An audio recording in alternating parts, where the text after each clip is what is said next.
ಚಿಕ್ಕೋಡಿಯ ಹಾಲಟ್ಟಿಯ ಸರ್ವೋದಯ ಶಿಕ್ಷಣ ಸಂಸ್ಥೆಯಲ್ಲಿ ನಿವೃತ್ತ ಜಿಲ್ಲಾ ಪ್ರಧಾನ ನ್ಯಾಯಮೂರ್ತಿಗಳಾದ ಸುಭಾಷ್ ಹೊಸಕಲ್ಲೆ ಅವರ ಸತ್ಕಾರ ಸಮಾರಂಭವು ಅದ್ಧೂರಿಯಾಗಿ ಜರುಗಿತು.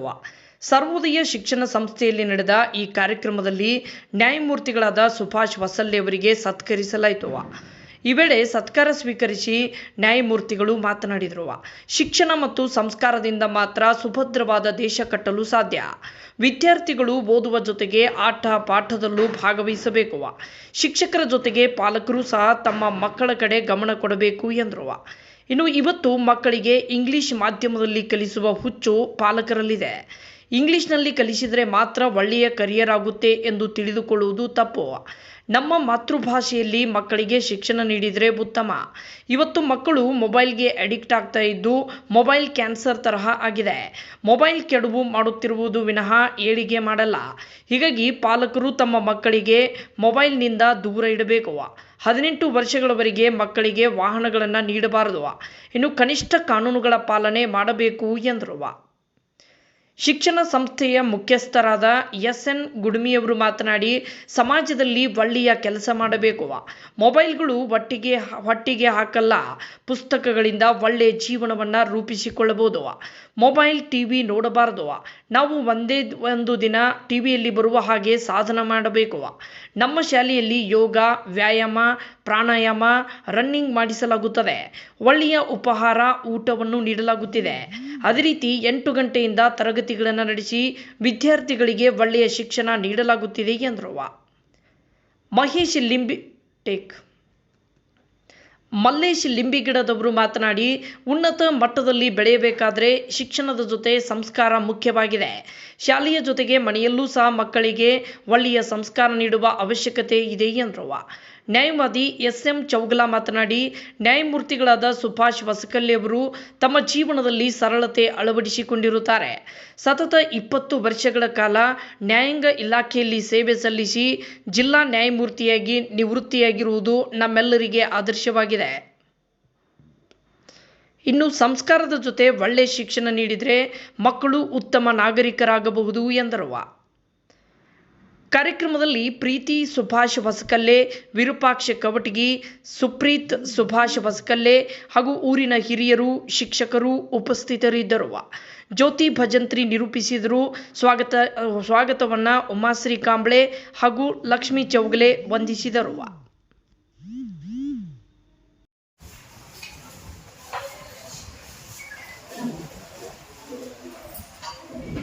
ನಿಜವಾಗ್ಲೂ ನನ್ನ ಪುಣ್ಯಶಾಲಿ.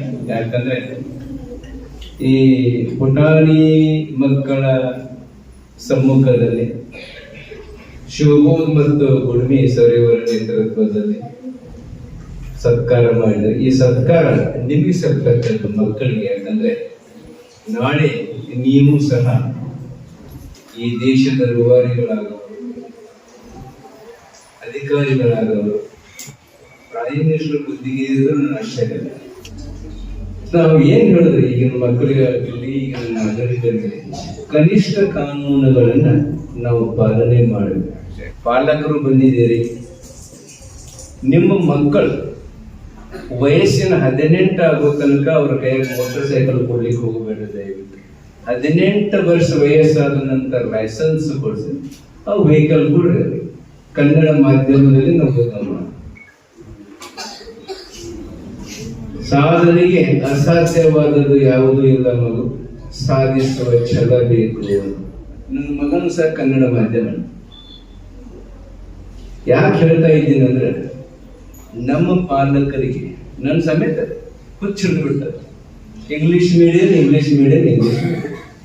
ಇಂಗ್ಲಿಷ್ ಮೀಡಿಯಂ ಹೋದ್ರೆ ಮಗ ಇಂಜಿನಿಯರ್ ಆಗ್ತಾನು, ಇಂಗ್ಲಿಷ್ ಮೀಡಿಯಂ ಹೋದ್ರೆ ಮಗ ಜಡ್ಜ್ ಆಗ್ತಾನು, ಇಂಗ್ಲಿಷ್ ಮೀಡಿಯಂ ಹೋದ್ರೆ ಮಗ ಡಾಕ್ಟರ್ ಆಗ್ತಾನ, ಮಗ ಡಾಕ್ಟರ್ ರಸ್ಗಳಿದೆ. ಈಗ ಏನ್ ಎಕ್ಸಾಮ್ಸ್ ಇರ್ತಾವಲ್ರಿ ಮಕ್ಕಳಿಗೆ ಹೇಳ್ತಾ ಇದ್ದೇನೆ, ನಾಳೆ ಎಕ್ಸಾಮ್ ಅಲ್ಲಿ ಎಫರ್ಟ್ ನಿಮ್ಗೆ ಮತ್ತೆ ಬೇಕು. ನೀವು 90% ಮಾಡ್ರೆ 100% ಮಾಡ್ರೆ UPSC ಎಕ್ಸಾಮ್ ಆಗಲಿ, KPSC ಎಕ್ಸಾಮ್ ಆಗಲಿ, ಮತ್ತೆ ನಿಮಗೆ ಎಫರ್ಟ್ ಬೇಕೇ ಬೇಕು.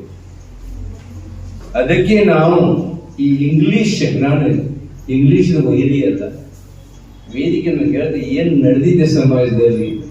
ಲಕ್ಷಾಂತರ ರೂಪಾಯಿಗಳನ್ನು ಖರ್ಚು ಮಾಡಿ ನಮ್ಮ ಮಕ್ಕಳು ನಾವು ದೊಡ್ಡ ದೊಡ್ಡ ಶಹರಗಳಲ್ಲಿ ಇಟ್ಟು ಕಲಿಸ್ತಾ ಇದ್ದೀವಿ. ಆದ್ರಿಂದ ಪಾಲಕರ ಶ್ರಮ ಎಷ್ಟಿದೆ ಗೊತ್ತೇ. ಸಾಲ ಮಾಡಿರ್ತಾರೆ, ಜಮೀನುಗಳನ್ನು ಮಾರಾಟ ಮಾಡಿರ್ತಾರೆ. ನನ್ನ ಮಗಳ ಶಾಲೆ ಆಗಲಿ, ನನ್ನ ಮಗ ಶಾಲೆ ಆಗಲಿ, ದೊಡ್ಡ ಶಹರದಾಗ ಇಟ್ಟೇನ್ರಿ, ಬೆಂಗಳೂರದಾಗ ಇಟ್ಟೇನ್ರಿ, ಮುಂಬೈದೊಳಗೆ ಇಟ್ಟೇನ್ರಿ. ಬೇಡ, ಇಂಥ ಸರ್ವೋದಯ ಶಿಕ್ಷಣ ಸಂಸ್ಥೆ ಸಾಕು ನಾವು ಮುಂದೆ ಬರ್ಲಿಕ್ಕೆ ಅಂತ. ನಾವು ಏನೆಲ್ಲ ಸಾಧನೆ ಮಾಡಬಹುದು, ನಮ್ಮಲ್ಲಿ ಛಲವದಿದ್ದರೆ ಸಾಕು. ಮಣಿಕಾಂತ್ ಅಂತವ್ರು ಆಗ್ತಾ ಇದ್ದಾರೆ. ಅಮ್ಮ ಹೇಳಿದ 8 ಸುಳ್ಳುಗಳು ಮತ್ತು ಅಪ್ಪ ಅಂದ್ರೆ ಆಕಾಶ, ಈ 2 ಪುಸ್ತಕ ನಿಮ್ ಲೈಬ್ರರಿಗೆ ಸೇರ್ಪಡೆ ಮಾಡ್ಕೋಬೇಕು. ಅದಕ್ಕೋಸ್ಕರ ನಾನು 5,000 ರೂಪಾಯಿ ಡೊನೇಷನ್ ಕೊಡ್ತೀನಿ.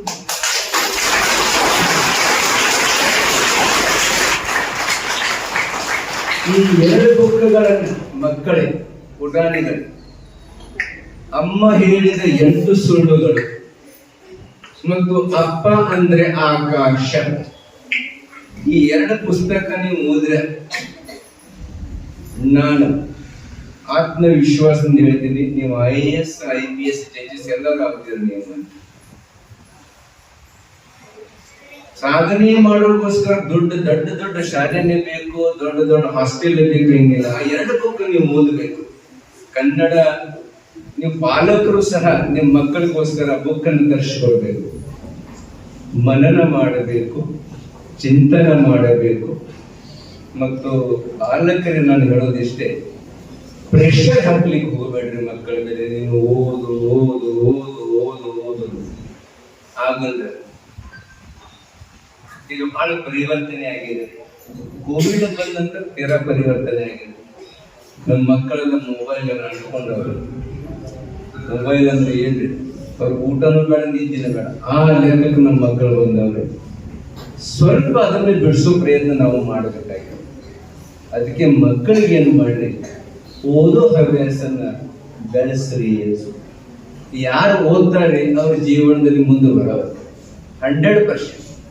ಯಾವುದೇ ಮಾಧ್ಯಮದಲ್ಲಿ, ಇಂಗ್ಲಿಷೇ ಇರಲಿ, ಕನ್ನಡನೇ ಇರಲಿ, ಉರ್ದುನೇ ಇರಲಿ, ಹಿಂದಿನೇ ಇರಲಿ, ಯಾವುದೇ ಮಾಧ್ಯಮ ಇರಲಿ, ಮಾಧ್ಯಮ ಮಹತ್ವದೆಲ್ಲ ನಮಗೆ ಓದೋ ಛಲ ಬೇಕು.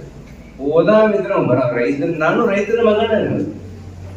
ನಾವೇನು ಶ್ರೀಮಂತ, ನಮ್ಮ ಅಪ್ಪನ ಜಡ್ಜ್ ಇರಲಿಲ್ಲ, ನಮ್ಮ ತಂದೆ ತಾಯಿಯನ್ನು ಅಡ್ವೊಕೇಟ್ಸ್ ಇರಲಿಲ್ಲ. ನಾನು ರೈತನ ಮಗನ. ಓದೋ ಛಲ ಬೇಕು. ಓದಾವ್ರಿದ್ರೆ ನೀವು 100% ಮುಂದೆ ಬರೋರೆ. ಏನಾಗ್ತದೆ, ತಂದೆ ತಾಯಿಯವರ ಪ್ರೆಷರ್ ಅಂದ್ರೆ ಕೆಲವು ಮಕ್ಕಳು ತಮ್ಮ ಜೀವನ ಆತ್ಮಹತ್ಯೆ ಮಾಡ್ಕೊಳ್ತಾ ಇದ್ದಾರೆ. ದಯವಿಟ್ಟು ಪ್ರೆಷರ್ ಹಾಕ್ಲಿಕ್ಕೆ ಹೋಗ್ಬೇಡಿ. ಈ ಪ್ರೆಷರ್ ಕುಕ್ಕರ್ ನೋಡ್ರಿ, ಗ್ಯಾಸ್ ಮೇಲೆ ಇಟ್ಟಿರ್ತೀವಿ. ಭಾಳ ಅಂದ್ರೆ 3 ಸೀಟಿ ಕೂಗಿಸ್ತೇವ್ರಿ, 5 ಸೀಟಿ ಕೂಗಿಸ್ತಾರೆ, 10 ಸೀಟಿ ಕೂಗಿಸಿ ನೋಡ್ರಿ, ಪ್ರೆಷರ್ ಕುಕ್ಕರ್ ಒಡೆದು ಹೋಗ್ತದೆ ಅಂತ, ಅದು ಸ್ಫೋಟ ಆಗುತ್ತೆ. ನಾವು ಏನು ಮಾಡ್ತಾ ಇದ್ದೀವಿ, ಮಕ್ಕಳ ಮೇಲೆ ಪ್ರೆಷರ್ ಆಗ್ತದೆ. ನೀನು ಸಾಹೇಬ, ನೀನು ಜಡ್ಜ್ ಆಗ್ಬೇಕು, ನೀನು IAS ಆಗ್ಬೇಕು. ಆ ಬಾಸುಕಿನ ಮಗನು ಅವ IPS ಆಗ್ಯಾನ, ನೀ ಏನ್ ಮಾಡ್ತಿ, ಗತಿ ಕೈತೇನ? ಇಲ್ಲ, ಅಲ್ಟಿಮೇಟ್ಲಿ ನಾವು ನಿಮ್ಗೆ ಹೇಳ್ತೇನೆ, ಇಲ್ಲಿ ಏನು ಬರೋದು ಅದ ಆಗೋದು. ಎಲ್ಲೋ ವಿಧಿಲಿಕ್ಕೆ ನಮ್ಮ ಮಕ್ಕಳು ಏನು ಮಾಡಿದ್ರು ಅಡ್ಡಿಲ್ಲ, ನಿರ್ವ್ಯಸನಿದ್ರೆ ಸಾಕ್ಬತ್ತ. ನಾನು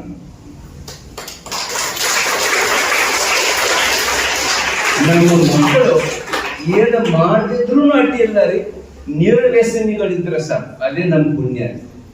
ನೀವು ಡೈಲಿ ಪೇಪರ್ದಲ್ಲಿ ಓದ್ತಿರ್ಬೇಕ್ರಿ, ಟಿವಿ ಮಾಧ್ಯಮಗಳಲ್ಲಿ ನೋಡ್ತಿರ್ಬೇಕ್ರಿ. ಆ ವ್ಯಸನ, ಈ ವ್ಯಸನ ರೀ ಎಷ್ಟಿದೆ.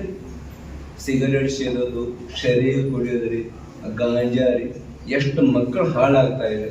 ಕೊನೆಗೆ ಒಂದಿನ ಆತ್ಮಹತ್ಯೆ ಮಾಡ್ಕೊಳ್ತಾ ಇದ್ದಾರೆ. ಈ ಮಟ್ಟಕ್ಕೆ ಬಂದದ. ನಮ್ಮ ಮಕ್ಕಳು ಏನು ಮಾಡಿದ್ರು ಅಡ್ಡಿಲ್ಲ, ಕೂಲಿ ಮಾಡಿ ಜೀವನ ಸಾಗಿಸಲಿ, ವ್ಯಸನಾಧೀನ ಆಗ್ಬಾರ್ದಷ್ಟೇ. ವ್ಯಸನ ಮುಕ್ತರಿದ್ರೆ ಸಾಕು, ಅವರೇ ನಮ್ಮ ಅಸೆಟ್, ಅವರೇ ನಮ್ಮ ಬಂಡವಾಳ ಇದ್ದಂತೆ. ಸೊ ಮಕ್ಕಳೇ, ಬರೀ ಓದೋದು ಮಾತ್ರ ಬೇಡ, ಆಟ ಪಾಠಗಳಲ್ಲೂ ಸಹ ನೀವು ಭಾಗವಹಿಸಬೇಕು. ಯಾಕಂದ್ರೆ ಆರೋಗ್ಯವೇ ಭಾಗ್ಯ. ಆರೋಗ್ಯ ಇದ್ರೆ ನಾವು ಏನೆಲ್ಲ ಸಾಧನೆ ಮಾಡಬಹುದು. ಒಂದ್ಸಲ ನಾವು ಆರೋಗ್ಯ ಕಳ್ಕೊಂಡಿವಿ ಅಂದ್ರೆ ಏನು ಮಾಡ್ಲಿಕ್ಕೆ ಆಗೋದು. ಆರೋಗ್ಯನೂ ಬೇಕು, ಶಿಕ್ಷಣನೂ ಬೇಕು. ಶಿಕ್ಷಣ ಮತ್ತು ಸಂಸ್ಕಾರ ಎಲ್ಲಿದೆಯೋ ಅಲ್ಲಿ ನಾವು ಒಂದು ಸುಭದ್ರವಾದ ದೇಶವನ್ನ ಕಟ್ಟಲಿಕ್ಕೆ ಸಾಧ್ಯ ಇದೆ. ಶಿಕ್ಷಕರ ನಿಗಾ ಎಲ್ಲಿ ತನಕ ಬೆಳಗಿನ 10ರಿಂದ ಸಾಯಂಕಾಲ 5 ಗಂಟೆಯವರೆಗೆ ಮಕ್ಕಳ ಮೇಲೆ ಕಂಟ್ರೋಲ್ ಇರ್ತದೆ. 5ರ ನಂತರ ಮಕ್ಕಳಲ್ಲಿ ಬರ್ತಾರೆ, ಮನೆಗೆ ಬರ್ತಾರೆ. ಸ್ವಲ್ಪ ನಾವು ಪಾಲಕರ ಕೇಳಬೇಕು, ಇವತ್ತು ಏನು ಕಲಿಸಿದ್ರು ಸರ್, ಇವತ್ತೇನು ಹೋಮ್ವರ್ಕ್ ಕೊಟ್ಟಾರ, ನೀವು ಮಾಡಿದ್ದೇ ಇಲ್ಲೋ, ಸ್ವಲ್ಪ ನೀವು ಅದನ್ನು ಉಜಳಣೆ ಮಾಡಲೇಬೇಕು. ನೀವು ಮಾಡಲಿಲ್ಲ ಅಂದ್ರೆ ಮಕ್ಕಳ ಮೇಲೆ ಕಂಟ್ರೋಲ್ ಹೊಡೆಯಂಗಿಲ್ಲ. ಮಕ್ಕಳಲ್ಲಿ ಶಿಕ್ಷಕರ ಕಂಟ್ರೋಲ್ ಅಲ್ಲಿ 10ರಿಂದ 5, 6, 7 ಲಾಸ್ಟ್ ಮ್ಯಾಕ್ಸಿಮಮ್. ಮನೆಗೆ ಬಂದ್ರೆ ಅಟ್ಲೀಸ್ಟ್ 2 ಮಾತು ಕೇಳಿ, ಇಂದೇನು ಓದಿ ಅಂದ್ರೆ ಏನು ಕಲಿಸ್ಯಾರ, ಹೋಮ್ವರ್ಕ್ ಮಾಡಿದ್ರು, ಒಂದು ಸ್ವಲ್ಪ ಬುಕ್ ತೀರ್ ಹಾಕಿ ಮಕ್ಕಳು ನೋಡಿ ಶಾರ್ಪ್ ಅವ್ರು ಅಲರ್ಟ್ ಆಗಿ ಬರ್ತಾರೆ. ನಮ್ಮ ಅಪ್ಪಾಜಿ ನಮ್ಮ ಅಮ್ಮ ಕೇಳ್ತಾರಪ್ಪ, ನನ್ ಬಿಡಂಗಿಲ್ಲ. ಇನ್ನ ಮಕ್ಕಳ ಸಂಗತಿ ಯಾರ್ಯಾರು ಸ್ವಲ್ಪ ನಾವು ಕಂಟ್ರೋಲ್ ಅದನ್ನ ಸೂಪರ್ವಿಷನ್ ಮಾಡಲೇಬೇಕು. ಇದ್ರ ಗೆಳೆಯರು ಯಾರು, ಗೆಳತಿಯರು ಯಾರು, ಯಾಕಂದ್ರೆ ಮಕ್ಕಳು ಕೆಡೋದು ಸಂಗತಿ ದೋಷದಿಂದ, ಮಕ್ಕಳು ಹಾಳಾಗೋದು ಸಂಗತಿ ದೋಷದಿಂದ. ಸ್ವಲ್ಪ ಮೊಬೈಲ್ ಹೊರಗಡೆ ಇರ್ಲಿಕ್ಕೆ ಹೇಳ್ತೀವಿ. ಮೊಬೈಲ್ ಅಂದ್ರೆ ರಾಕ್ಷಸ ರೂಪಿಯಾಗಿ ಬಿಡ್ತದೆ. ಈ ಸರ್ ಹೇಳ ಎಲ್ಲರ ಕೈಯೊಳಗೆ ಮೊಬೈಲ್, ಮೋಟರ್ ಸೈಕಲ್ ಹೊಡಿಕಾಲಕ್ಕೆ ಮೊಬೈಲ್, ಕಾರ್ ಹೊಡಿಕಾಲಕ್ಕೆ ಮೊಬೈಲ್. ಖಬರೇ ಇಲ್ರಿ ಅವ್ರಿಗೆ ನಾನು ಏನು ಮಾಡ್ತಾ ಇದ್ದೀನಿ, ನಾನು ಎಲ್ಲಿ ಸಾಗುತ್ತಾ ಇದ್ದೀನಿ, ನನ್ನ ಗಾಡಿ ಮುಂದೆ ಯಾರು ಬರ್ತಾ ಇದ್ದಾರೆ ಖಬರೇ ಇಲ್ಲ. ಬರೇ ಮೊಬೈಲ್ ಮೊಬೈಲ್ ಮೊಬೈಲ್ ಅಂದ್ರೆ ಒಂದು ದೊಡ್ಡ ಕ್ಯಾನ್ಸರ್ ಆಗಿಬಿಟ್ಟ. ದಯವಿಟ್ಟು ಪುಟಾಣಿಗಳಿಗೆ ಮೊಬೈಲಿಂದ ಹೊರಗಡೆ ಬರ್ರಿ. ಮೊಬೈಲ್ ಒಳ್ಳೆಯದಲ್ಲ. ಮೊಬೈಲು ನಮ್ಮ ಕೇಡನ್ನ ಮಾಡುತ್ತೇವೆ, ನಮ್ಮ ಏಳಿಗೆಗೆ ಮೊಬೈಲ್ ಇಲ್ಲ. ನೀವು ಓದಬೇಕು. ಇವತ್ತೇನ್ ಟೀಚರ್ ನಿಮ್ಗೆ ಹೋಮ್ವರ್ಕ್ ಕೊಟ್ಟಿರ್ತಾರೋ ಸಾಕು ತಪ್ಪಲ್ಲಿ ಹೋಮ್ವರ್ಕ್ ಮಾಡೋದಿಲ್ಲ, ಬರೀ ಅಭ್ಯಾಸ ಕಲ್ಕೋದು ಎಲ್ಲ ಮೊಬೈಲ್ದಲ್ಲಿ. 24x7 mobile. ಪೇರೆಂಟ್ಸ್ ಮೊಬೈಲ್ ರೀ, ನಮ್ಮಂತ ವಯಸ್ಸಾದವರು ಮೊಬೈಲ್. ನಾವೇ ಕಾರಣೀಭೂತ. ನಮ್ಮ ಮಕ್ಕಳು ಮೊಬೈಲ್ ಚಟಕ್ಕೆ ಅಂಟಿಕೊಳ್ಬೇಕಾದ್ರೆ ನಾವು ಪೇರೆಂಟ್ಸೇ ಕಾರಣ. ಯಾಕಂದ್ರೆ ನಮ್ಮ ಮತ್ತೆ ಮೊಬೈಲ್ ಬೇಕ್ರೆ ಟೈಮ್ ಪಾಸ್. ನನ್ನ ಮಕ್ಕಳಿಗೆ ಏನ್ ಹೇಳ್ತಿದ್ದೀರಿ ಮತ್ತೆ ನಾವು ಮೊಬೈಲ್ ದೂರ ಆದ್ರೆ ಆಟೋಮೆಟಿಕ್ ನಮ್ಮ ಮಕ್ಕಳು ದೂರ ಆಗ್ತದೆ. ಅದಕ್ಕೆ ನಾನು ಹೇಳಿದ ಸಂಸ್ಕಾರ. ಬರೀ ಶಿಕ್ಷಣ ಕೊಟ್ಟರೆ ಆಗೋದಿಲ್ರಿ, ಮಕ್ಕಳಿಗೆ ಸಂಸ್ಕಾರ ಬಹಳ ಇಂಪಾರ್ಟೆಂಟ್ ಇದೆ. ಎಲ್ಲಿ ಸಂಸ್ಕಾರ ಇದೆಯೋ ಆ ಮನೆತನದ ಏಳಿಗೆ ಆಗ್ತದೆ. ಜೊತೆ ಜೊತೆ ಶಿಕ್ಷಣ. ಮನೆಯ ಮೊದಲು ಪಾಠ ಶಾಲೆ, ತಾಯಿಯೇ ದೇವರು. ಮನೆಯಲ್ಲಿ ವ್ಯವಸ್ಥಿತ ನಾವು ಸಂಸ್ಕಾರ ಮಾಡಿದ್ರೆ ಆ ಮಗು ಎಣ್ಣೆ ಇರಲಿ ಗಂಡ ಇರಲಿ ಅದ್ರ ಏಳಿಗೆ ಸಾಧ್ಯ ಇದೆ. ವಿನಾ ಏಳಿಗೆ ಮಾಡಕ್ಕೆ ಸಾಧ್ಯತೆ ಇಲ್ಲ. ಸೊ ಈ ಪ್ರಕಾರವಾಗಿ ನೀವು ಇವತ್ತು ಸಂಡೇ ಇದ್ರೂ ಸಹ, ಸಂಡೇ ಅಂದ್ರೆ ನೋಡ್ರಿ ವಾರಕ್ಕೆ ಒಂದು ಸಂಡೇ ಬರೋದು. ನೀವೆಲ್ಲ ಶಿಕ್ಷಕ ವೃಂದದವರು, ಮಕ್ಕಳು ಸಂಡೇ ಮಕ್ಕಳು ಒಂದು ಕಡೆ ಕೂಡಕ್ಕೋದು ಅಷ್ಟು ಈಸಿ ಇಲ್ಲ. ನಮ್ಗೊಬ್ರು ಯಾರು ಹೇಳ್ತಾ ಇದ್ದಾರೆ, ಸಂಡೇ ದಿವಸ ಮಕ್ಕಳದ್ದು ಕಾರ್ಯಕ್ರಮ ಫಂಕ್ಷನ್ ಮಾಡೋದಂದ್ರೆ ಒಂದೇ ಕಡೆ ಕಂಪೆ ಹಾಕಿದಂತೆ, ಒಂದು ಹಾಕಿದ್ರೆ ಒಂದು ಕಣ್ಣ ಸಿಗಿದಂತೆ. ಆದ್ರೆ ನೀವು ಇವತ್ತು ಸಂಡೇ ಇದ್ರೆ ಎಲ್ಲ ಮಕ್ಕಳನ್ನ ಕೂಡಿಸಿ, ಪಾಲಕರನ್ನ ಕೂಡಿಸಿ, ಸಂಸ್ಥಾಪಕರನ್ನ ಕೂಡಿಸಿ ಈ ಫಂಕ್ಷನ್ ಮಾಡಿದ್ರೆ ನಿಮ್ಮ ಅಮೂಲ್ಯವಾದ ಸಮಯವನ್ನ ಬದಿ ಬರೆದು ನಮ್ಮನ್ನು ನಿರ್ಧರಿಸಿ ಸತ್ಕರಿಸಿದ್ದಕ್ಕೆ ನಿಮಗೆ ಅನಂತ ಧನ್ಯವಾದಗಳು. ಈ ಸರ್ವೋದಯ ಶಿಕ್ಷಣ ಬರುವ ದಿನಗಳಲ್ಲಿ ಸರ್ವ ದಿಕ್ಕುಗಳಲ್ಲಿ ವ್ಯಾಪಿಸಲಿ ಅಂತ ಆ ಭಗವಂತನಲ್ಲಿ ಪ್ರಾರ್ಥಿಸಿ ನನ್ನ 2 ಮಾತು ಮುಗಿಸ್ತೀನಿ. ಜೈ ಹಿಂದ್, ಜೈ ಕರ್ನಾಟಕ. ಈ ಸಮಾಜದಲ್ಲಿ ಒಳ್ಳೆ ಹೆಸರು ಮಾಡಬೇಕು, ಅವಾಗ ನಮ್ಮ ಹೆಸರು. ಅದಕ್ಕೆ ಒಂದು ಮಾತು ಹೇಳ್ತಾರ, ಹುಟ್ಟಿದಾಗ ಉಸಿರಿರುತ್ತೆ, ಹೆಸರಿರುವುದಿಲ್ಲ. ಹುಟ್ಟಿದಾಗ ಉಸಿರಿರುತ್ತೆ, ಹೆಸರಿರಲಿಲ್ಲ. ಬಟ್ ನಾವು ಈ ಭೂಮಿಯನ್ನ ಬಿಟ್ಟು ಹೋದಾಗ ಉಸಿರಿರೋದಿಲ್ಲ, ಆಗ ಹೆಸರಿರುತ್ತೆ. ಆ ಹೆಸರು ಉಳಿಬೇಕಾದ್ರ ನಾವು ಏನಾದ್ರು ಜೀವನದಲ್ಲಿ ಒಂದು ಸಾಧನೆ ಮಾಡ್ಬೇಕಾದ್ರೆ, ಅದಕ್ಕೆ ನಮ್ಮ ಮಕ್ಕಳಿಗೆ ಆಗಾಗ ಹೇಳ್ತೀನಿ, ಟಿವಿ ಮೊಬೈಲ್ ಬಿಡ್ರಿಪ್ಪ. ಆ ಟಿವಿ ಮೊಬೈಲ್ ಏನು ಹೊಟ್ಟೆಗೆ ಹಾಕಲ್ಲ. ಯಾಕಂದ್ರ ಈ ಮೊಬೈಲ್ ಅನ್ನ ಬಿಟ್ಟ ಪುಸ್ತಕಗಳನ್ನ ಆದಷ್ಟು ಮಾಡಿ ಓದಕ್ಕೆ ಪ್ರಯತ್ನ ಮಾಡ್ರಿ. ಪುಸ್ತಕ ಮತ್ತು ಮೊಬೈಲ್ ಹೇಳ್ತದ ತಲೆ ತಗ್ಗಿಸಿದ ನೋಡು ನಿನ್ನನ್ನು ತಲೆ ಎತ್ತದಂತೆ ಮಾಡುತ್ತೇನೆ ಅಂತ ಹೇಳಿ. ತಲೆ ತಗ್ಗಿಸಿ ನೋಡು ನನ್ನನ್ನು ನೋಡು ನಿನ್ನನ್ನು ತಲೆ ಎತ್ತದಂತೆ ಮಾಡುತ್ತೇನೆ. ಅದೇ ಪುಸ್ತಕ ಹೇಳ್ತದೆ, ತಲೆ ತಗ್ಗಿಸಿ ನನ್ನನ್ನು ಓದು ಈ ಸಮಾಜದಲ್ಲಿ ನನ್ನನ್ನು ತಲೆ ಎತ್ತುವಂತೆ ಮಾಡುತ್ತೇನೆ ಅಂತ ಹೇಳಿ. ಅದಕ್ಕೆ ನಾವು ಪುಸ್ತಕಕ್ಕೆ ಹೆಚ್ಚು ಮಹತ್ವ ಕೊಡ್ಬೇಕಾಗಿದೆ. ಆ ಪುಸ್ತಕಕ್ಕೆ ಹೆಚ್ಚು ಮಹತ್ವ ಕೊಟ್ರ ಮತ್ತೆ ಟಿವಿ ಮುಂದೆ ಕುಳಿತವರು ಟಿವಿ ಒಳಗೆ ಬರಕ್ ಸಾಧ್ಯ ಇಲ್ಲ. ಟಿವಿ ಮುಂದೆ ಕುಳಿತವರು ಟಿವಿ ಒಳಗೆ ಬರಕ್ ಸಾಧ್ಯ ಇಲ್ಲ.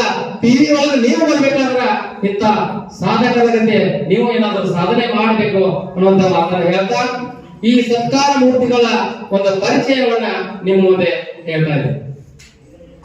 ಇವತ್ತಿನ ಸಭೆಯ ಸತ್ಕಾರ ಮೂರ್ತಿಗಳಾದ ಜಿಲ್ಲಾ ಪ್ರಧಾನ ನ್ಯಾಯಾಲಯದ ನ್ಯಾಯಾಧೀಶರಾಗಿ ಈಗ ತಾನೇ ನಿವೃತ್ತಿ ಹೊಂದಿರುವ ಶ್ರೀಯುತರ ಪೂರ್ಣ ಹೆಸರು ಶ್ರೀ ಸುಭಾಷ್ ಬಂಡು ಹೊಸಕಲ್ಲೆ.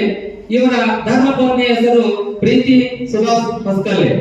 ಇವರಿಗೆ ಇಬ್ಬರು ಮಕ್ಕಳು, ಸುಪ್ರೀತ್ ಹೊಸಕಲ್ಲೆ ಸಿಎ ಮುಗಿಸಿದ್ದಾರೆ, ಚಾರ್ಟೆಡ್ ಅಕೌಂಟೆಂಟ್, ಈಗ ತಾನೇ ಪದವಿ ಮುಗಿಸಿದ್ರು. ಇವರ ಮಗಳು ಸಮೃದ್ಧಿ ಹೊಸಕಲ್ಲೆ LLB 3ನೇ ವರ್ಷದಲ್ಲಿ ಓದ್ತಾ ಇದ್ದಾರೆ. ಶ್ರೀಯುತರು ತಮ್ಮ ವೃತ್ತಿ ಜೀವನದಲ್ಲಿ ಅಗಾಧವಾದ ಸಾಧನೆಯನ್ನು ಮಾಡಿದ ಸಾಧಕರ ಸಾಲಿನಲ್ಲಿ ನಿಲ್ಲುವಂತವರು. ಶ್ರೀಯುತರು ಇಲ್ಲೇ ಸದಲ್ಗ ಸಮೀಪದ ದತ್ತವಾಡ ಗ್ರಾಮದಲ್ಲಿ ಬಂಡು ಹೊಸಕಲ್ಲೆ ದಂಪತಿಗಳ ಉದರದಿಂದ 1964ರಲ್ಲಿ ಜನಿಸಿದರು. ಇವರ ಪ್ರಾಥಮಿಕ ಶಿಕ್ಷಣ ಅವರ ಅಜ್ಜನ ಊರಾದ ಸದಲ್ಗ ಸರ್ಕಾರಿ ಗಂಡು ಮಕ್ಕಳ ಪ್ರಾಥಮಿಕ ಶಾಲೆಯಲ್ಲಿ ಮುಗಿಸಿದರು. ಅದು ಕನ್ನಡ ಮಾಧ್ಯಮದಲ್ಲಿ ಓದಿ ಇಂತಹ ಒಂದು ಮಹತ್ವದ ಸಾಧನೆ ಮಾಡಿದ ನಾವು ಕನ್ನಡ ಮಾಧ್ಯಮ ಅದಕ್ಕೆ ನಾವು ಹೆಚ್ಚು ಮಾತು ಕೊಡ್ತಾ ಇದ್ದೇವೆ. ನಾವು ಶಾಲೆ ತೆರೆದದ್ದು ಸಹ ಕನ್ನಡ ಮಾಧ್ಯಮನ, ಅದಕ್ಕೆ ಕನ್ನಡ ಮಾಧ್ಯಮದ ಮೂಗುವಿರುವ ಈಗಿನ ಕಾಲದಲ್ಲಿ ಈ ಕನ್ನಡ ಮಾಧ್ಯಮದಲ್ಲೇ ಇಂತಹ ಒಂದು ಸಾಧನೆ ಮಾಡಿದ ಸಾಧಕರು ನೀವು ಮುಂದಿಲ್ಲ.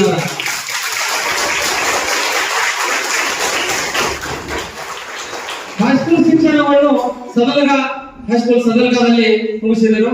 ಕಾಲೇಜು ಶಿಕ್ಷಣ ಹಾಗೂ ಪದವಿ ಶಿಕ್ಷಣವನ್ನ ಲಕ್ಕೈ ಶಿಕ್ಷಣ ಸಂಸ್ಥೆ ಬೆಡಿಕೆಗಳಲ್ಲಿ ಮುಗಿಸಿದರು. ನಂತರ LLB ಪದವಿಯನ್ನ RL ಲಾ ಕಾಲೇಜ್ ಬೆಳಗಾವಿಯಲ್ಲಿ ಮುಗಿಸಿದರು. ಅದೇ ರೀತಿಯಾಗಿ ಈ ಲಾ ಕಾಲೇಜ್ ಮುಗಿಸಿದ ನಂತರ 1992ರಲ್ಲಿ ಬೆಳಗಾವಿಯ ಜಿಲ್ಲಾ ಕೋರ್ಟ್ನಲ್ಲಿ ತಮ್ಮ ಮೊದಲ ವಕೀಲ ವೃತ್ತಿಯನ್ನು ಪ್ರಾರಂಭಿಸಿದರು. ಒಂದು ವರ್ಷದ ನಂತರ ನಮ್ಮ ಚಿಕ್ಕೋಡಿಯ ನ್ಯಾಯಾಲಯದಲ್ಲಿ ವಕೀಲ ವೃತ್ತಿಯನ್ನು ಪ್ರಾರಂಭಿಸಿದರು. ಇವರು ಈ ಒಂದು ಸಮಾರಂಭದ ಅಧ್ಯಕ್ಷತೆ ವಹಿಸಿದಂತಹ ಶ್ರೀ SM ಚೌಗಲ ಅವರ ತಂದೆಯವರಂತಹ ಶ್ರೀ MK ಚೌಗಲ ಅವರ ಆತ್ಮೀಯ ಒಡನಾಡಿಗಳು ಕೂಡ ಹೌದು. ಅವರ ಜೊತೆ ಈ ವಕೀಲ ವೃತ್ತಿಯನ್ನ ಸಾಕಷ್ಟು ದಿನಗಳ ಕಾಲ ಅವರ ಒಡನಾಡಿಗಳ ಜೊತೆ ವಕೀಲ ವೃತ್ತಿಯನ್ನ ಅದರ ಜೊತೆಗೆ ಈ ವಾಕಿಂಗ್ ಬೆಳಗಿನಲ್ಲಿ ನಾವು ವಕೀಲರಾಗಿದ್ದೇವೆ, ಬಹಳ ದೊಡ್ಡ ಹುದ್ದೆ ಬಂದಿವೆ ಅಂತ ಸುಮ್ಮನೆ ಕೂಡುತ್ತಿದ್ದಿಲ್ಲ. ಅದರ ಜೊತೆಗೆ ನಾವು ಮುಂದೆ ಇನ್ನೊಂದು ಸಾಧನೆ ಮಾಡಬೇಕು ಅಂತ ಜಡ್ಜ್ ಪರೀಕ್ಷೆಯನ್ನು ಸಹ ತಯಾರಿಸ್ತಾ ಇದ್ರು. ಅದೇ ರೀತಿಯಾಗಿ ಬೆಳಗ್ಗೆ 5 ಗಂಟೆಗೆ ಅವ್ರು ಎಂದೂ ವಾಕಿಂಗ್ ತಪ್ಪಿಲ್ಲ. ಅಂತ ಒಂದು ದಿನನಿತ್ಯದ ಕಾರ್ಯಗಳನ್ನ ಎಂದೂ ಚಾಚು ತಪ್ಪಲೆ ಮಾಡ್ತಾ ಈ ಜಡ್ಜ್ ಪರೀಕ್ಷೆಯನ್ನು ಸಹ ಪಾಸ್ ಆಗಿ 2004ರಲ್ಲಿ ವಿಜಯಪುರ ಜಿಲ್ಲೆಯ ನ್ಯಾಯಾಧೀಶರಾಗಿ ಜಡ್ಜ್ ಆಗಿ ನೇಮಕರಾದರು. ಅವರ ಅನುಭವ ಮತ್ತು ಪರಿಣಿತಿಯನ್ನು ಗಮನಿಸಿದ ಸರ್ಕಾರ ಬಿಜಾಪುರ ಜಿಲ್ಲೆಯ ಜಿಲ್ಲಾ ಪ್ರಧಾನ ಕೌಟುಂಬಿಕ ನ್ಯಾಯಾಲಯದ ನ್ಯಾಯಮೂರ್ತಿಗಳಾಗಿ ಡಿಸ್ಟ್ರಿಕ್ಟ್ ಜಡ್ಜ್ಗಳಾಗಿ ನೇಮಕ ಮಾಡಿದರು. ಇದು ಅಲ್ಲದೆ 1 ವರ್ಷ ಲೋಕಾಯುಕ್ತರಾಗಿ ಸಹ ಸೇವೆ ಸಲ್ಲಿಸಿದ ಮಹನೀಯರು ಈ ಹೊಸಕಲ್ಲೆ ಸರ್ ಅವರು. 2004ರಲ್ಲಿ ಈ ಜಿಲ್ಲಾ ನ್ಯಾಯಾಧೀಶರಾಗಿ ನಿವೃತ್ತಿ ಹೊಂದಿ ಶ್ರೀಯುತರು ಪ್ರಸ್ತುತ ಬಸವೇಶ್ವರ ನಗರದ ಅಂದರೆ ಸಾಯಿ ಮಂದಿರದ ಹತ್ತಿರುವ ತಮ್ಮ ಸ್ವಂತ ಮನೆಯಲ್ಲಿ ನಿವೃತ್ತಿ ಜೀವನವನ್ನ ಕಳೆಯುತ್ತಿದ್ದಾರೆ. ಅವರಿಗೆ ಇರುವ ಅಗಾಧವಾದ ಅನುಭವ, ಅಗಾಧವಾದ ಜ್ಞಾನ, ಶೈಕ್ಷಣಿಕ ಹಾಗೂ ಸಾಮಾಜಿಕ ಕಳಕಳಿ ನಮ್ಮೆಲ್ಲರಿಗೆ ಒಂದು ದಾರಿದೀಪವಾಗಲೆಂದು ಆಶಿಸುತ್ತಾ ಅವರ ನಿವೃತ್ತಿ ಜೀವನ ಸುಖ ಶಾಂತಿ ನೆಮ್ಮದಿಯಿಂದ ಕೂಡಲೇ ಅವರಿಗೆ ದೇವರು ಆಯುರಾರೋಗ್ಯವನ್ನ ನೀಡಿ 100 ವರ್ಷ ಬಾಳುವಂತಾಗಲಿ ಅಂತ ಆ ದೇವರಲ್ಲಿ ಪ್ರಾರ್ಥಿಸುತ್ತಾ ಬೆಳಗ್ಗೆ 5:30ಕ್ಕೆ ಎಲ್ಲ ವಿದ್ಯಾರ್ಥಿಗಳನ್ನ ಎಬ್ಬಿಸಲಾಗುತ್ತದೆ. 5:30ರಿಂದ 6 ಗಂಟೆವರೆಗೆ ಬೆಳಗಿನ ಕಾರ್ಯಗಳನ್ನು ಮುಗಿಸಿ 6 ಗಂಟೆಗೆ ಮೈದಾನದಲ್ಲಿ ರನ್ನಿಂಗ್ ಮಾಡಿಸ್ತೀವಿ. ರನ್ನಿಂಗ್ ಮಾಡಿಸಿ ಪಾಲಕರು ಪ್ಲೀಸ್ ಗಮನ ಇಟ್ಟು ಕೇಳ್ರಿ. ಯಾಕಂದ್ರೆ ಬಾಲಕರಿಗೆ ನೀವು ದಿನಾಲು ಇಲ್ಲಿ ಪಾಲಕರು ಇರಕ್ ಸಾಧ್ಯ ಇಲ್ಲ, ಯಾಕಂದ್ರೆ ಇಲ್ಲಿ ವಸತಿ ವಿದ್ಯಾರ್ಥಿಗಳು ಏನ್ ಮಾಡ್ತಾ ಇದ್ದಾರ ನಿಮ್ಗೆ ಗೊತ್ತಿರೋದಿಲ್ಲ. ಅದಕ್ಕೆ ನಾ ಅದನ್ನ ನಿಮ್ಮ ಮುಂದ ಇಡಕ್ ಪ್ರಯತ್ನ ಮಾಡ್ತಾ ಇದ್ದೆ. 5:30 ನಂತರ 6 ಗಂಟೆವರೆಗೆ ದಿನನಿತ್ಯದ ಕಾರ್ಯಗಳನ್ನು ಮುಗಿಸಿ 6 ಗಂಟೆಗೆ ಮೈದಾನದಲ್ಲಿ ರನ್ನಿಂಗ್ 3 ರಿಂದ 4 ರೌಂಡ್ ರನ್ನಿಂಗ್ ಹಾಕ್ಸ್ತೇವೆ. ಆಮೇಲೆ ಎಕ್ಸರ್ಸೈಸ್ ಮಾಡಿಸ್ತೀವಿ, ಯೋಗ ಮಾಡಿಸ್ತೀವಿ, ಪ್ರಾಣಾಯಾಮ ಮಾಡಿಸ್ತೀವಿ 6:30ವರೆಗೆ. 6:30 ರಿಂದ 6:45 ಒಂದು ದಿವಸ ಇಂಗ್ಲಿಷ್ ಸ್ಪೆಲ್ಲಿಂಗ್ ಕೇಳಕ್ ಚಾಲು ಮಾಡ್ತೀವಿ, ಒಂದು ದಿವಸ ಜಿಕೆ ಪ್ರಶ್ನೆಗಳನ್ನ ಕೇಳಕ್ ಚಾಲು ಮಾಡ್ತೀವಿ. 6:45 ಚಹಾ ವಿರಾಮ ಇರ್ತದೆ. ಚಹಾ ಕುಡಿದು 7 ಗಂಟೆವರೆಗೆ ಚಹಾ ಹಾಕ್ತಾರೆ. 7 ರಿಂದ 8 ಗಂಟೆಗೆ ಅವ್ರಿಗೆ ಸ್ನಾನದ ವ್ಯವಸ್ಥೆ ಮಾಡ್ತೀವಿ. 8 ಗಂಟೆಗೆ ಬೆಲ್ ಆಗ್ತದೆ. ನಮ್ಮ ಕ್ಲಾಸ್ ಪ್ರಾರಂಭ 8 ಗಂಟೆಗೆ ಪ್ರಾರಂಭ ಆಗ್ತದೆ. 8 ಗಂಟೆಗೆ ಫಸ್ಟ್ ಪೀರಿಯಡ್ ನಾನೇ ತಗೋತೀನಿ, ಯಾಕಂದ್ರ ಬೆಳಗ್ಗೆ ಫ್ರೆಶ್ ಇರ್ತಾವ ಹುಡುಗರ, ಅದಕ್ಕಾಗಿ ನವೋದಯ ಮ್ಯಾಥಮೆಟಿಕ್ಸ್ ಅನ್ನು ನಾನು ತಗೋತಿರ್ತೇನೆ. 9:00 ನಾವು ಉಪಹಾರಕ್ಕೆ ಬಿಡ್ತೇವೆ. 9:00 10:05 ಉಪಹಾರ ವ್ಯವಸ್ಥೆ ಮಾಡ್ತೀವಿ. 10:05 ಮತ್ತೆ ಎಲ್ಲಾ ಸ್ಟಾಫ್ ಬಂದಿರ್ತಾರ, ಆ ಪ್ರೇಯರ್ ಮಾಡಿ ಪೀರಿಯಡ್ ಸ್ಟಾರ್ಟ್ ಆಗ್ತದೆ. ಪೀರಿಯಡ್ ಸ್ಟಾರ್ಟ್ ಆಗುತ್ತೆ. ಎಲ್ಲ ಪ್ರತಿಯೊಬ್ಬರು ಸಬ್ಜೆಕ್ಟ್ ಶಿಕ್ಷಕರು ಫೀಲ್ಡ್ ವೈಸ್ ಪ್ರತಿ ಫೀಲ್ಡ್ ಹೋಗಿ ತಮ್ಮ ಸಬ್ಜೆಕ್ಟ್ ಅನ್ನ ಅತಿ ಅಚ್ಚುಕಟ್ಟಾಗಿ ಓದ್ತಾ ಇದ್ದಾರೆ. ಇವತ್ತು ನಾವು ಯಾವುದೇ ಶಾಲೆಗಳಿಗೆ ಇನ್ನೂ ಬಹುಶಃ ಎಲ್ಲ ಸೆಮಿಸ್ಟರ್ ಸಿಲೆಬಸ್ ಮುಗಿದಿಲ್ಲ, ಆದ್ರೆ ನಮ್ಮ ಶಾಲೆ ಒಳಗ ಇನ್ನೂ ಮುಂದಿನ ತಿಂಗಳು ಎಕ್ಸಾಮ್, ಇದೇ ತಿಂಗಳು ಸೆಪ್ಟೆಂಬರ್ ಲಾಸ್ಟ್ ಎಕ್ಸಾಮ್ ಇದ್ರು. ನಾವು ಆಗಸ್ಟ್ 31 ಟಾರ್ಗೆಟ್ ಕೊಟ್ಟಿದ್ದೀನಿ. ನಿಮ್ ಸಿಲೆಬಸ್ ಆಗಸ್ಟ್ 31 ಮುಗಿಬೇಕು, ಅದ್ರ ಮುಂದೆ ರಿವಿಷನ್ ಮಾಡಬೇಕು. ಆಮೇಲೆ ಸೆಕೆಂಡ್ ಸೆಮಿಸ್ಟರ್ ಸಿಲೆಬಸ್ ನೀವು ಈಗಲೇ ಕವರ್ ಮಾಡಬೇಕು. ಯಾಕಂದ್ರೆ ನಾವು ಡಿಸೆಂಬರ್ ನಂತರ ಈ ನವೋದಯ, ಸೈನಿಕ, ಆಳುವಾಸ, ಮುರಾರ್ಜಿ ಇವೆಲ್ಲ ಎಕ್ಸಾಮ್ಗಳು ಪ್ರಾರಂಭ ಆಗ್ತವೆ. ಒಂದಾಗಲ ಒಂದು ಎಕ್ಸಾಮ್ ಚಾಲು ಆದಾಗ ಆ ಎಕ್ಸಾಮ್ ಮಗುವನ್ನ ತಯಾರು ಮಾಡುವಂತ ಹೊಣೆ ನಮ್ಮ ಮೇಲೆ ಇರ್ತದೆ. ಅದಕ್ಕಾಗಿ ಆ ವೇಳೆಯಲ್ಲಿ ನಾವು ಸಿಲೆಬಸ್ ಕೂತ್ರೆ ಆಗಲ್ಲ ಅಂತ ಪ್ರತಿಯೊಬ್ಬ ಶಿಕ್ಷಕರ ಮೀಟಿಂಗ್ ತಗೊಂಡ ನಾವೇನ್ ಮಾಡಿದೀವಿ, ಆಗಸ್ಟ್ 31ನೇ ತಾರೀಕು ಫಸ್ಟ್ ಸೆಮಿಸ್ಟರ್ ಸಿಲೆಬಸ್ ಮುಗಿಸಿದೀವಿ. ಈಗ ಆಲ್ರೆಡಿ ಸೆಕೆಂಡ್ ಸೆಮಿಸ್ಟರ್ ಸಿಲೆಬಸ್ ಚಾಲು ಮಾಡಿದ್ದಾರೆ. ಈಗ ಇದೇ ಲಾಸ್ಟ್ ಒಂದು ತಿಂಗಳ, ಈ ತಿಂಗಳ ಲಾಸ್ಟ್ ವೀಕ್ದಾಗ ಫಸ್ಟ್ ಸೆಮಿಸ್ಟರ್ ಎಕ್ಸಾಮ್ ಇರ್ತಾವ. ನಮ್ಮಲ್ಲಿ ಯಾರು ಅಡ್ಮಿಷನ್ ಇದ್ದಾರೋ ಈಗ ನಮ್ಮಲ್ಲೇ ಬರೀತಾರ, ಇನ್ನು ಬೇರೆ ಕಡೆ ಅಡ್ಮಿಷನ್ ಇದ್ದಾರ ಬೇರೆ ಕಡೆ ಹೋಗುವಂತ ಸಂದರ್ಭ ಇದೆ. ಅದಕ್ಕಾಗಿ ಇವತ್ತು ನಾವು ಇಲ್ಲಿ ಮೆಸೇಜ್ ಹಾಕ್ಬೇಕಂದ್ರೆ ಪಾಲಕರಿಗೆ ಮೆಸೇಜ್ ಯಾವ ರೀತಿ ಹಾಕಿದಂದ್ರ, ನೀವು ಪ್ರತಿ ಸಲ ಪಾಲಕರು ವಿಸಿಟ್ ಸಂಜೆ ಎಷ್ಟು 12 ಗಂಟೆಗೆ ಬಂದ್ರೆ ಸಂಜೆ ರಾತ್ರಿ 8-9 ಗಂಟೆಗೆ ತಂದು ಬಿಡ್ತಿದ್ರಿ. ಆದ್ರೆ ಅಂತ ಸಂದರ್ಭ ಈಗಿಲ್ಲ. ಯಾಕಂದ್ರೆ ಮುಂದೆ ನೀವು ಸೆಪ್ಟೆಂಬರ್ ಲಾಸ್ಟ್ ವೀಕದಲ್ಲಿ ಮತ್ತೆ ಎಕ್ಸಾಮ್ ಮಕ್ಕಳನ್ನ ಕರ್ಕೊಂಡು 4-5 ದಿನ ಮನೆಗೆ ಹೋಗ್ತೇವೆ. ಆ ಒಂದು ಉದ್ದೇಶ ಇಟ್ಕೊಂಡ ನಾವು ಇವತ್ತು 3 ಗಂಟೆವರೆಗೆ ಮಾತ್ರ ಪಾಲಕರು ನೀವು ಮಕ್ಕಳ ಜೊತೆ ಕಲಿರಿ. ಆಮೇಲೆ ಎಲ್ಲಿ ಹೊರಗಡೆ ಕರ್ಕೊಂಡು ಹೋಗಬೇಡ್ರಿ, ವಾತಾವರಣ ಸರಿ ಇಲ್ಲ, ಹೊರಗಿನ ಊಟ ಬೇಕಾಗಿಲ್ಲ, ನಾವೆಲ್ಲ ಮಾಡ್ಸಕತ್ತೇವೆ. ನಾವ್ ಏನ್ ಹೇಳ್ಬೇಕಾದ್ರೆ ಮಕ್ಕಳಿಗೆ ಎಲ್ಲಾ ಆರೋಗ್ಯದ ಆಹಾರ ಪದಾರ್ಥಗಳು ಕೂಡ ಇದೀವಿ, ಅವ್ರಿಗೆ ಖುಷಿ ಪಡಿಸಕ್ಕೆ ಜಾತ್ರೆಗೆ ಕರ್ಕೊಂಡು ಹೋಗಿದ್ದೇವೆ. ನಮ್ಮ ಪ್ರತಿ ಮಕ್ಕಳನ್ನ ಜಾತ್ರೆಗೆ ಕರ್ಕೊಂಡು ಹೋಗ್ಬೇಕು. ಆದ್ರೆ ಪಾಲಕರಿಗೆ ನಾವು ಇಷ್ಟೆಲ್ಲ ಮಾಡಕ್ಕೆ ರಾತ್ರಿ ಮಾತ್ರ 5 ಗಂಟೆ ನಂತರ 5 ರಿಂದ 6 ಗಂಟೆವರೆಗೆ ಆಟ ಆಡಿಸ್ತೀವಿ. ಮುಂದೆ ನಿಂತು ಆಟ ಆಡ್ತೇನೆ. ನಾನಾ ಸ್ವತಃ ಮುಂದೆ ಗ್ರೌಂಡ್ ಆಗಿರ್ತಿದ್ದೆ ಮಕ್ಕಳ ಜೊತೆ. ಇವ್ರು ಇವಾಗ ವಾರ್ಡನ್ ಸರ್ ಇರ್ತಾರೆ, ನಾನು ಇರ್ತೇನೆ, ಮಕ್ಕಳ ಜೊತೆ ನಿಂತು ಆಟ ಆಡಿಸ್ತೀವಿ. ಅದು ಮಕ್ಕಳು ಅಷ್ಟೇ ಬಿಡಂಗಿಲ್ಲ, ಎಲ್ಲೇ ಬಿಡಂಗಿಲ್ಲ. ಅವ್ರು ಯಾರು ಮತ್ತ ಆಟ ಆಡೋದು ಏನಾದ್ರು ಆತಂಕ ಮಾಡ್ಕೋಬಹುದು ಅನ್ನುವಂತ ವಿಚಾರದಿಂದ ನಾವು ಮುಂದೆ ನಿಂತು ಆಟ ಆಡಿಸ್ತೀವಿ. ಮುಂದೆ ನಿಂತು ಆಟ ಆಡಿಸ್ಕೊಂಡು ಬಂದ 6:15 ಅಂದ್ರ ಬಂದ ಹೋಮ್ವರ್ಕ್ ಮುಗಿಸ್ತೀವಿ. 7:15 ಹೋಮ್ವರ್ಕ್ ಮುಗಿಸ್ಕೊಂಡು ಅಂತ ಹೇಳ್ತೀವಿ. 7:15 ನಂತರ ಟೀಚರ್ಸ್ ಹೇಳ್ತೀವಿ ದಿನಾಲು ಒಂದು ಸಬ್ಜೆಕ್ಟ್ ಪ್ರಶ್ನೋತ್ತರ ಏನಾದ್ರು ಚರ್ಚೆ ಮಾಡಬೇಕು. 8 ಗಂಟೆವರೆಗೆ ಅವ್ರು ಪ್ರಶ್ನೋತ್ತರ ಚರ್ಚೆ ಮಾಡ್ತಾರೆ. 8 ರಿಂದ 8:45 ಅವ್ರಿಗೆ ಊಟದ ವ್ಯವಸ್ಥೆ ಮಾಡಿರ್ತೀವಿ.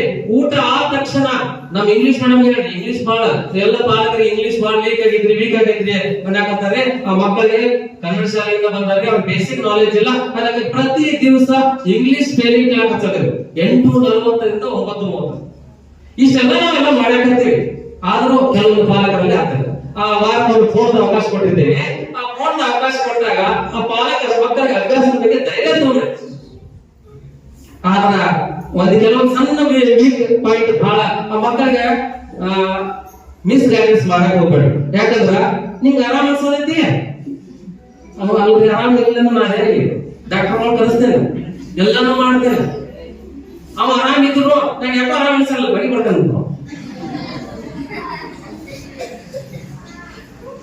ಆಮೇಲೆ ನೀನ್ ಜ್ವರ ಅನ್ಸೋದೈತಿ 2-3 ತಿಂಗಳಾಯ್ತು ಬಂದ, ಇದೇನ್ ಜ್ವರ ಅನ್ಸೋದು ಹೇಳು. ಇಲ್ಲಿ ನನ್ನ ಪಾಲಕ ಫೋನ್ಯಾಗ ಸದಾ ಕೇಳಿ ನಾನು ಕೇಳಿದಂತ ಮಾತಾಡೋದು ಪ್ರಸಂಗ ಅಲ್ರಿ ನಿನ್ ಜಾಬ್ಸ್ ನನ್ ಜಾಬ್ಸ್ ಎಲ್ಲ ಬರ್ತ ಕಡಿಗಿರ್ತಾವ.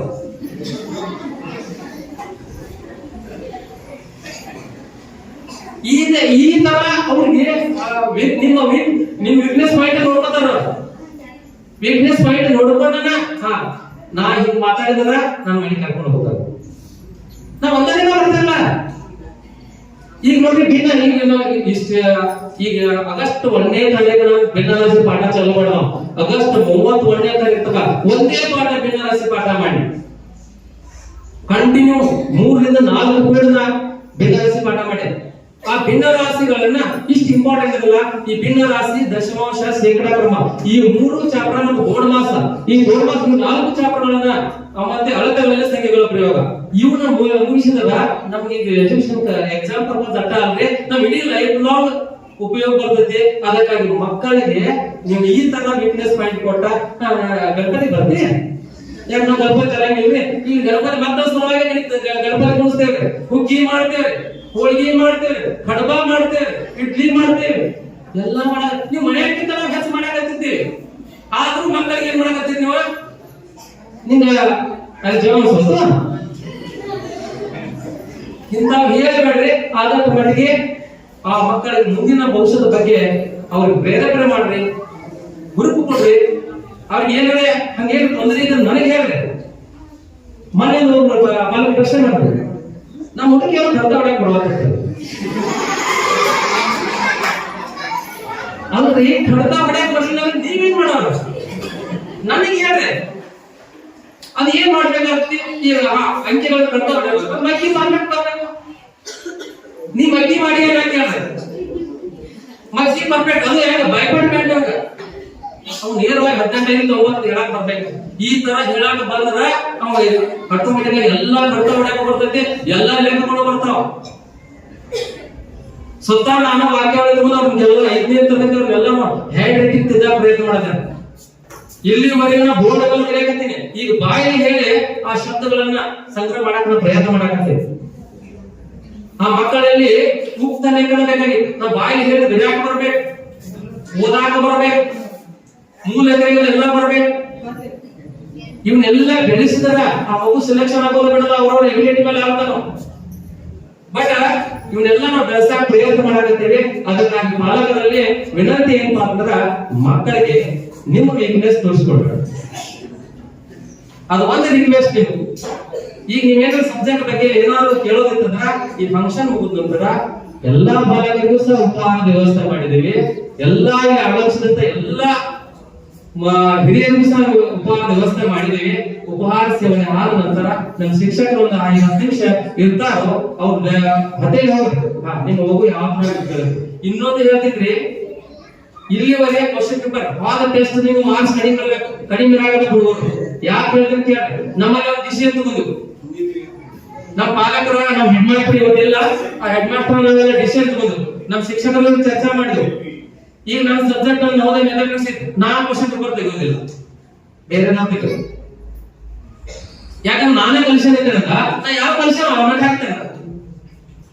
ಯಾವ್ದು ಈಜಿ ಅಂತ ಹಾಕಿ ನನ್ನ ಸಬ್ಜೆಕ್ಟ್ ಸ್ಕೋರ್ ಮಾಡಕ್ ಹಾಕ್ತೇನೆ. ಹಂಗ ಕನ್ನಡ ಸಬ್ಜೆಕ್ಟ್ ಹೇಳೋರಿಗೆ ಕನ್ನಡದಾಗ ಕ್ವಶನ್ ಪೇಪರ್ ತೆಗೆದುಕೊಟ್ಟಿಲ್ಲ. ಎಕ್ಸಾಮ್ ದಿನ ಕ್ವಶನ್ ಪೇಪರ್ ಓಪನ್ ಮಾಡಕ್ಕೆ. ಇಂಗ್ಲಿಷ್ದಾಗ ಇಂಗ್ಲಿಷ್ ಕ್ವಶನ್ ಪೇಪರ್ ತೆಗೆದುಕೊಟ್ಟಿಲ್ಲ. ಪರಿಸರದಾಗ ಪರಿಸರ ತೆಗೆದುಕೊಟ್ಟಿಲ್ಲ. ಜಿಕೆದಾಗ ಜಿಕೆ ತೆಗೆದುಕೊಟ್ಟಿಲ್ಲ. ಅದಕ್ಕಾಗಿ ಈ ತಿಂಗಳ ಪರೀಕ್ಷೆ ಒಳಗ ನಿಮ್ಮ ಮಕ್ಕಳಿಗೆ ಮಾರ್ಕ್ಸ್ ಕಡಿಮೆ ಇದ್ದು. ಯಾಕಂದ್ರ ಈಗ ನಾಳೆ ಕ್ವಶನ್ ಪೇಪರ್ ಈಗ ಯಾವ್ದಾದ್ರು ಸೈನಿಕ ಎಕ್ಸಾಮ್ ನವೋದಯ ಎಕ್ಸಾಮ್ ನಾಳೆ ಕ್ವಶನ್ ಪೇಪರ್ ತೆಗೆಯಂಗಿಲ್ಲ, ಹೊರಗಡೆಯಿಂದ ಬರ್ತಾವ. ಅದನ್ನ ಮಕ್ಕಳಲ್ಲಿ ಬೆಳೆಸಬೇಕಾಗಿ ಆ ಉದ್ದೇಶ ಇಟ್ಟುಕೊಂಡು ನಾವ ಇವೆಲ್ಲ ಕೆಲವೊಂದು ಪ್ರಯೋಗಗಳನ್ನ ಮಾಡಾಕತ್ತೀವಿ. ಅಂತ ಸಂದರ್ಭದಾಗ ನಮ್ಮ ಹುಡುಗಿ ಯಾಕೋ ಅಳಾಕತ್ತಲ್ರಿ, ಒಂದ್ ದಿವಸ ಮನೆಗೆ ಬರ್ತಾನೆ ಅನ್ನೋದ್ರಿ. ಇದನ್ನೆಲ್ಲ ಬಿಡ್ರಿ. ಯಾಕಂದ್ರೆ 2-3 ತಿಂಗಳಾಗ್ತೀವಿ ನಮ್ ಸ್ಕೂಲ್ ಸ್ಟಾರ್ಟ್ ಆಗಿ. ಈಗೆಲ್ಲ ಮಕ್ಕಳು ಹೊಂದಾಣಿಕೆ ಆಗಿದಾರ. ಒಳ್ಳೆಯ ಅವ್ರಿಗೆ ಆಹಾರ ನೀಡಾಕತ್ತೀವಿ, ಒಳ್ಳೆಯ ಅಭ್ಯಾಸ, ಒಳ್ಳೆಯ ಸಂಸ್ಕಾರ ಕೊಡಕ್ ಪ್ರಯತ್ನ ಮಾಡಾಕತ್ತೀವಿ. ನಿಮ್ಗೆಲ್ಲರ ಸಹಕಾರ ಇದ್ರ ಅವ್ರೆಲ್ಲರೂ ರಿಸಲ್ಟ್ ಮಾಡಕ್ ಸಾಧ್ಯ ಆಗುತ್ತೆ ಅಂತ ಮಾತನ್ನ ಹೇಳಿ ನಾನು 2 ಮಾತುಗಳು. ಚಿಕ್ಕವನಿರ್ತಾಗಿಂದ ನಾನು ನಿಮ್ಮಲ್ಲಿ ಇದ್ದಿ. ಅಂಕಲ್ ಮುಂದೆ ನಾವು ನಮ್ಮ ತಂದೆಯವರು ಅವರೆಲ್ಲರೂ ಕೂಡಿ ಬೆಳಿತಿದ್ರು. ತಂದೆಯವರು ಅಂಕಲ್ ಸಣ್ಣಾಗಿರ್ತಾಗ ನೋಡಿದ ಅಂಕಲ್ ಹೆಂಗ್ ಸ್ಟ್ರಗಲ್ ಮಾಡಿದರು, ಏನೇನಾಗಿತ್ತು ಇದನ್ನ ಮಾಡಿ ಇಲ್ಲಿ ಚಿಕ್ಕೋಡಿಯಲ್ಲಿ ಪ್ರಾಕ್ಟೀಸ್ ಮಾಡಿ ಅಲ್ಲಿಂದ ನಂತರವಾಗಿ ಅವರು ತಮ್ಮ ಜಡ್ಜ್ 3 ಟೈಮ್ಸ್ ಅಟೆಂಪ್ಟ್ ಮಾಡಿದ್ದಾರೆ. ಮೂರು ಟೈಮ್ ಜಡ್ಜ್ ಅಟೆಂಪ್ಟ್ ಮಾಡಿ ಅದೇ ತರನಾಗಿ ಲಾಸ್ಟ್ ಅಟೆಂಪ್ಟ್ ಆದ ನಂತರ ಆಳಂದಕ್ಕೆ ಸಿವಿಲ್ ಜಡ್ಜ್ ಆಗಿ ನೇಮಕ 2004 ಸಿವಿಲ್ ಜಡ್ಜ್ ನೇಮಕ ಆಗಿ ತಮ್ಮ ಪದೋನ್ನತಿಗಳನ್ನ ಹೆಚ್ಚು ಪದೋನ್ನತಿಗಳನ್ನ ಹೊಂದುತ್ತಾ ತಿಪ್ಟೂರು, ಆಳಂದ, ತಿಪ್ಟೂರು, ಕರ್ನಾಟಕ ರಾಜ್ಯದ ಹಲವು ಜಿಲ್ಲೆಗಳಲ್ಲಿ ತಮ್ಮ ಸೇವೆಯನ್ನು ಸಲ್ಲಿಸಿರುತ್ತಾರೆ. ಅದೇ ತರನಾಗಿ ಬೆಂಗಳೂರಲ್ಲಿ ಸಹಿತ 1 ವರ್ಷದ ಕಾಲ ಲೋಕಾಯುಕ್ತ ನ್ಯಾಯಮೂರ್ತಿಗಳಾಗಿ ಸಹಿತ ಸೇವೆ ಸಲ್ಲಿಸಿರುತ್ತಾರೆ. ಅವರು ತಮ್ಮ ಸೇವೆಯಲ್ಲಿ ಬೆಂಗಳೂರಿನಿಂದ ಲೋಕಾಯುಕ್ತದಿಂದ ಡೈರೆಕ್ಟ್ ಬಿಜಾಪುರ ಜಿಲ್ಲಾ ಕೌಟುಂಬಿಕ ನ್ಯಾಯಾಲಯಗಳ ಪ್ರಧಾನ ನ್ಯಾಯಾಧೀಶರಾಗಿ ತಮ್ಮ ಸೇವೆಯನ್ನು ಸಲ್ಲಿಸಿರುತ್ತಾರೆ. ತಮ್ಮ ಸೇವೆ ಸಲ್ಲಿಸಿ ತಮ್ಮ ಶಿಕ್ಷಣವನ್ನು ಅವರು ಇವತ್ತು ಅವರ ಜೀವನ ಶೈಲಿ ಬಗ್ಗೆ ನಾವು ಹೇಳಬೇಕಪ್ಪ ಅಂತಂದ್ರೆ ಬಹಳ ಸಿಂಪಲ್ ಜೀವನ ಶೈಲಿ ಅವರು. ಯಾವ ತರದ ನೋಡಿದ್ರೆ ಅಂದ್ರೆ ನಾನು ಜೈದೇನು ಜಿಲ್ಲಾ ನ್ಯಾಯಮೂರ್ತಿಗಳನ್ನು ನನಗಷ್ಟು ಪ್ರೋಟೋಕಾಲ್ ಅವರು ನೀವು ಕೆಲವೊಂದಿಷ್ಟು ನೋಡಿದ್ರೆ ಕೆಲವೊಂದಿಷ್ಟು ಪ್ರೋಟೋಕಾಲ್ ಇರ್ತಾರೆ. ಆ ಪ್ರೋಟೋಕಾಲ್ ಪ್ರಕಾರ ಅದನ್ನ ನೋಡಿದ್ರೆ ಅವ್ರು ಅದನ್ನ ಯಾವುದೋ ತರಹ ತಮ್ಮ ಹಚ್ಕೊಳ್ಳಂಗಿಲ್ಲ. ನಾನು ಒಂದು ಸಿಂಪಲ್ ರೈತನ ಮಗನಾಗಿ ಹುಟ್ಟಿದ್ದೀನಿ. ನಾವು ಚಿಕ್ಕನಿಂದ ಕಷ್ಟಗಳನ್ನ ನಾವು ಅನುಭವಿಸಿದ್ದೀನಿ. ನಾವು ಕಷ್ಟಗಳಲ್ಲಿ ಶಿಕ್ಷಣವನ್ನು ಕಲ್ತಿದ್ದೀನಿ. ತಮ್ಮ ಮನೆಯಲ್ಲಿ ಸಹಿತ ಅವರ ಚಿರಂಜೀವಿ ಅವರ ಮಕ್ಕಳಿಗೆಲ್ಲ ಸಹಿತ ಶಿಕ್ಷಣವನ್ನು ಕೊಟ್ಟು ಇದೇ ಸಲ ಅವರ ಚಿರಂಜೀವಿ ಅವರಿಗೂ ಸಹಿತ CA ಪದವಿಯನ್ನ ಪಡೆದು ಈಗ ಇಲ್ಲೇ CA ಪದವಿಯನ್ನು ಪ್ರಾಕ್ಟೀಸ್ ಮಾಡ್ತಾ ಇದ್ದಾರೆ. CA ಪದವಿ ಪಡೆಯೋದು ಅಂದ್ರೆ ಅಷ್ಟು ಹಗರದ ಮಾತಲ್ಲ. CA ಪದವಿ ಪಡಿಬೇಕಾದ್ರೆ ದಿಲ್ಲಿ ಕೋಚಿಂಗ್ ಅದ್ರ ಬಹಳ ಪರಿಶ್ರಮ ಇರುತ್ತೆ. CA ಚಾರ್ಟರ್ಡ್ ಅಕೌಂಟೆಂಟ್ ಆಗುದಂದ್ರೆ ಅಷ್ಟು ಕಠಿಣ ಪರಿಸ್ಥಿತಿ ಇರ್ತಿದೆ. ಮತ್ತೆ ಅವ್ರ ಮಗಳಿಗೆ ಸಹಿತ ಇವತ್ತು ಅಕ್ಕ ಬಂದಿಲ್ಲ ಇವತ್ತೆಲ್ಲ ಇದನ್ನಾಗ್ತಿದ್ವಿ. ಅಕ್ಕಾಗ ಇವತ್ತು LLB ಸಹಿತ ಥರ್ಡ್ ಇಯರ್ ಮಾಡಿ ಅವಳು ಮುಂದಿನ ದಿನಮಾನಗಳಲ್ಲಿ ನ್ಯಾಯಾಧೀಶರಾಗ್ತಾರಂತ ನಾವು ಅಭಿಪ್ರಾಯ ಪಟ್ಟಿದ್ದೀವಿ. ಮನೆಯಲ್ಲಿ ಹಂಗೆ ಕಂಟಿನ್ಯೂ ಇರುತ್ತೆ ಶಿಕ್ಷಣ. ಅಂಕಲರು ತಮ್ಮ ಜೀವನದಲ್ಲಿ ಸಿಂಪಲ್ ಸರಳತೆಯನ್ನ ಬಹಳ ಅಳವಡಿಸಿಕೊಂಡಾರ. ನಮ್ಮ ತಂದೆಯವರು ಅವರು ಕೂಡ ಒಂದೇ ಮನೆ ಇದ್ದಾಗ ಎಲ್ಲ ನಾವು ಪ್ರಾಕ್ಟೀಸ್ ಮಾಡ್ತೀವಿ. ವಕೀಲ ಹಂಗ ಅಂತ ಮಾತಾಡೋದಂದ್ರೆ ಬೇಡ ಆಗುತ್ತೆ. ಮೈಕ್ ಮೇಲೆ ಮಾತಾಡೋದಂದ್ರೆ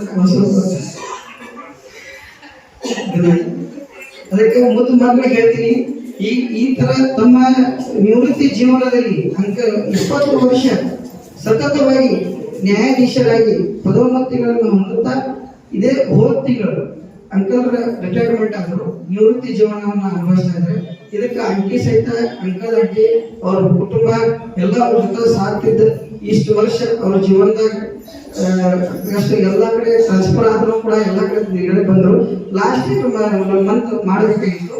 ಅದು ಇವತ್ತಿನ ದಿವಸ ಕೂಡಿ ಸುದೈವ ಇವತ್ತು ತಿಂಗಳು ಎಲ್ಲರೂ ಕೂಡಿ ಇದನ್ನಾಯ್ತು.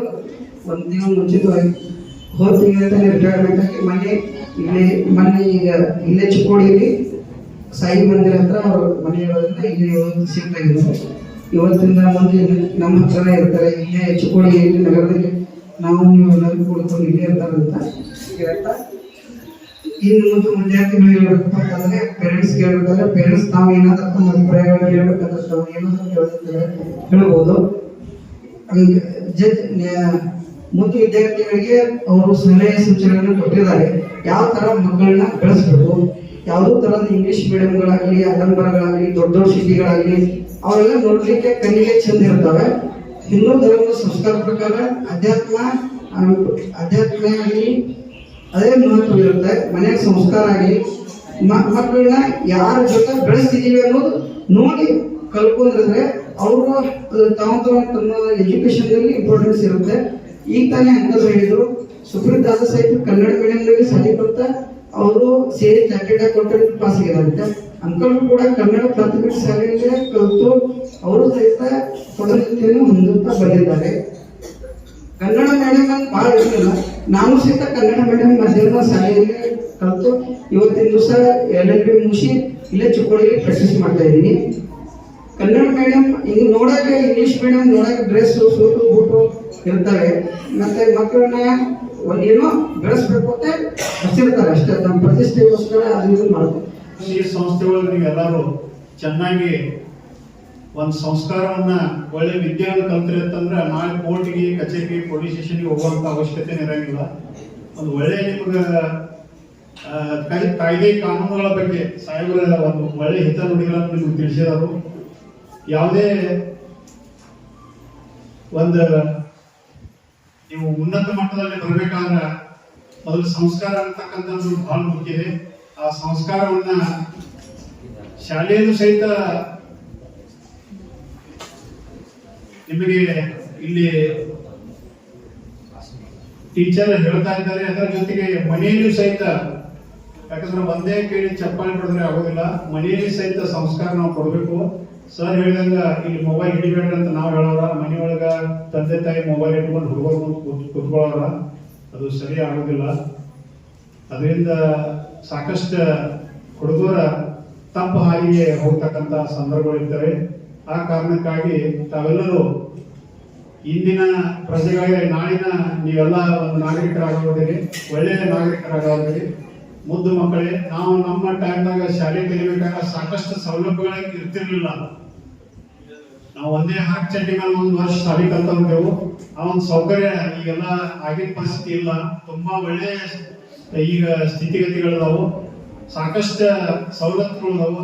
ಮನೆಯಲ್ಲಿ ಪೋಷಕರ ನಿಮ್ಮ ಸಲುವಾಗಿ ಶಾಲೆ ಕಲಿಸೋ ಸಲುವಾಗಿ ಸಾಕಷ್ಟು ಅವರ ಕೂಲಿ ನಾಲಿ ಮಾಡಿ ಕಷ್ಟಪಟ್ಟು ನಿಮ್ಮ ಶಿಕ್ಷಣಕ್ಕೆ ಸಾಲ ತೆಗೆದು ನಿಮ್ಮ ಶಾಲೆ ಕಲಿಸಲಿಕ್ಕೆ ಸಾಕಷ್ಟು ಅವರು ಪ್ರಯತ್ನ ಮಾಡ್ತಾ ಇದ್ದಾರೆ.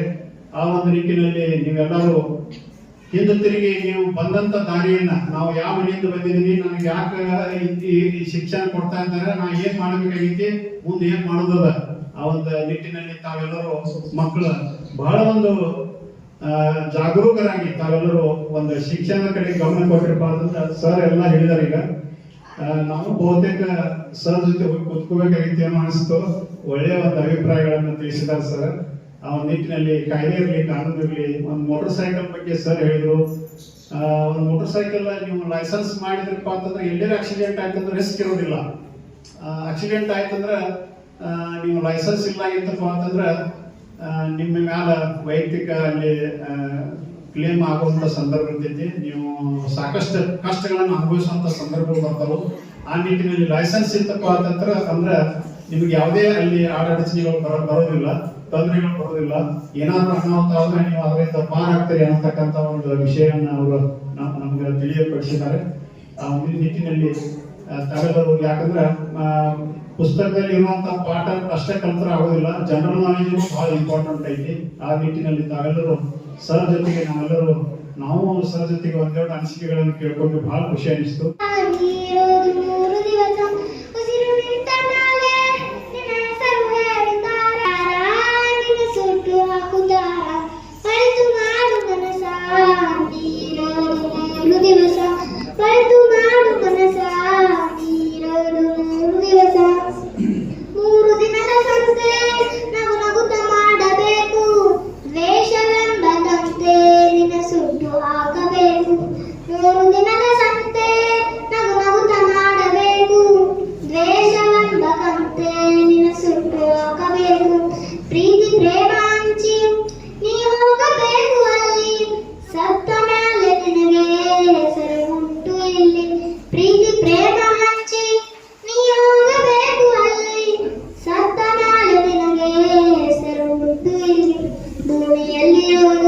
ಬಾಡಿಗೆ ಮನೆಯಾಗಿ ಮ್ಯಾಲೆ ಹೋಗಬೇಕು ನಮ್ಮ ಸ್ವಂತ ಮನೆಗೆ. ಬರಲು ಏನು ತಂದೆ, ಬರಲು ಏನು ಹಿಂದೆ, ಒಳಿತು ಮಾಡು ಮನಸ ನೀನಿರೋದು 3 ದಿವಸ, ಒಳಿತು ಮಾಡು ಮನಸ ನೀನಿರೋದು 3 ದಿವಸ. ಸ್ವರ್ಗ ನರಕ ಎಲ್ಲ ಮೇಲಿಲ್ಲ ಕೇಳು ಜನಕ, ಇಲ್ಲೇ ಕಾಣಬೇಕು ಸಿರೋ ಕೊನೆ ತನಕ. ಸ್ವರ್ಗ ನರಕ ಎಲ್ಲ ಮೇಲಿಲ್ಲ ಕೇಳು ಜನಕ, ಇಲ್ಲೇ ಕಾಣಬೇಕು ಉಸಿರಿರೋ ಕೊನೆ ತನಕ.